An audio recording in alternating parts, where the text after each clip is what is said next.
Okay, we are moving counterclockwise around the room, and behind me is my design wall. And this is just foam insulation. It's the stuff that you can buy in the big sheets. It's about an inch thick that I've covered with white flannel.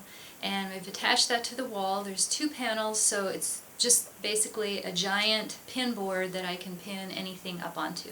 And I keep it for pinning things that are inspirational, maybe smaller materials that I want to use on a project, and also for pinning up figures and other artworks that are in progress.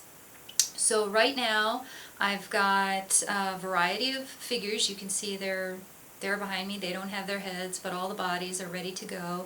And as I complete clothing, heads, I'll pin those up, and then I keep them up there so that I can see the colors, I can try out different things, and it's just a really nice way to be flexible, keep things up off the wall, out of the bins, visible and easy to work with. I also keep some of my smaller things that I use a lot, so those of you that are familiar with my work know that I always have beetles on the larger figures. So I keep those behind me. You can see a whole bunch of them pinned up on the wall, and that way I can see all the colors and textures, and I don't have to be sorting through a box to find what I need. They're all right there. I also keep larger things, larger pieces of fabric that I don't want to wrinkle. So if I've ironed something and I want it to hang straight or to stretch out, I'll pin it up. I have my ironing board and my iron always set up and ready to go. I've got a little spray bottle with deionized water, and that's kind of nice. Let's see what else. I keep looking over in the background because I actually have a mirror over here, so I can kind of see what I've got going on the wall. I have all kinds of pieces of clothing, pieces of lace, just anything you can think of that I want to keep in mind and not forget, I put up on the design wall.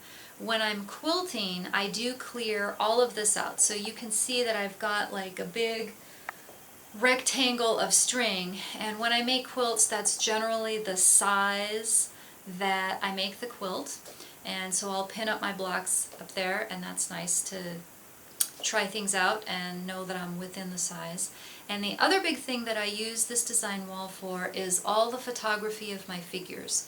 I have the big rolls of the black paper and then white paper that I use for Etsy and some of the other online things. So I can pin up those backgrounds, and then they sort of drape down over the ironing board, and then everything is set up sitting or standing on the ironing board, and it's just an easy way to have all those backgrounds set up. And I don't know if you can see, but I have hooks up on the ceiling from which hang monofilament line, and when I'm doing pictures of figures that are standing, they're actually hanging suspended from that line. And then if it shows in the image, I'll go in and Photoshop that out just a little bit carefully. So this is a very hard-working wall. It's a little more interesting for you to look at. It can get very messy, but I do try to keep it as neat as possible. So that's wall number 2. Let's move on to wall number 3.